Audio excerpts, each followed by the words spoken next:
I was having a conversation with some bookish friends yesterday about our feelings on each of the individual Crescent City books. There were like 10 of us in this group message, and every one of us had a different opinion on how we would rank them, how we felt about them, why we felt that way. Allow me to record my opinion and put it on the internet for you. The thing about doing this ranking is I don't feel like I can say, obviously, this is the correct choice.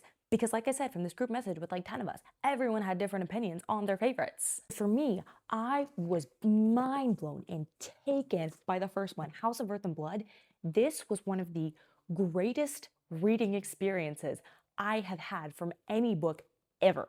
I think I'm fucking gonna cry, like thinking about it and talking about it. If I could read this book for the first time again, now, we all know, if we run them, we all know that the first like 150 pages is actually really difficult to get through. And the first time I read it, I was maybe like 3 chapters in. I had forced myself that far through, and I texted my friend who recommended it, and I was like, do I have to read this book? And she was like, yes, I understand it's hard. Get into it. Before that, I had read ACOTAR, Throne of Glass, and I was obsessed. I was obsessed. So I was like, why am I not obsessed with this? And the reality is, this first book hits so much harder than the first of either of those 2 series. House of Earth and Blood is a reading experience that I will forever cherish. When authors are writing a series, there's this thing with the first book where it has to have enough closure to where if for some reason that second book doesn't happen or you don't get that second book deal, this has to close it up tightly enough, but it also has to be open enough that you can then extend it into more of a series.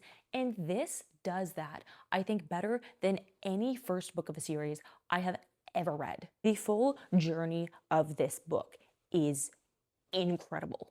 We're 2 minutes into this video and the entire thing has been about my first book. My second one is actually the second, Crescent City, House of Sky and Breath. This, also incredible. The thing for me from this point on is the first one was such a perfect reading experience to me that I just can't have the same excitement about the other 2, despite the fact that I do love them.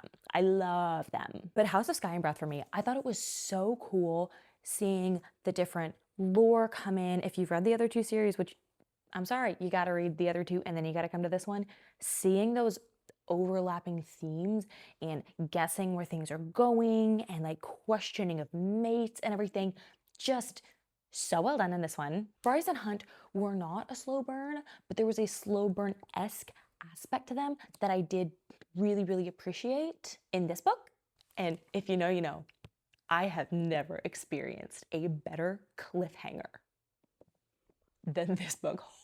Holy shit. And if you don't know, avoid all spoilers, avoid all fan art. The experience that this gave me, the weeping that I wept, the way that my jaw dropped when I finished this book, I think I cried frozen on my couch for a good 5 minutes. And my husband was like, what is wrong with you? And I was like, babe, you know that name? Sarah J. Maas, you know that name? And he was like, yeah, I know it because this is your reaction to her books. I was like, yeah, this experience tops them all. The downfall of this book for me, and the third as well, was the additional POVs. I don't care for Therian. Ethan drives me crazy. I wanted to see a lot more from Hunt than I think we were able to. Part of that is because when you're adding in additional POVs, you only have so much page space, and some things happen off the page, some things are simply implied, some character development we're not gonna get. I understand, and I love that with Sarah J. Maas, she ties every POV and every single detail back in, and I'm so excited to see as the series progresses, or I believe this is probably going to be a trilogy, and then we're going to get maybe like Ethan and Therian, and I totally trust her ability to redeem characters.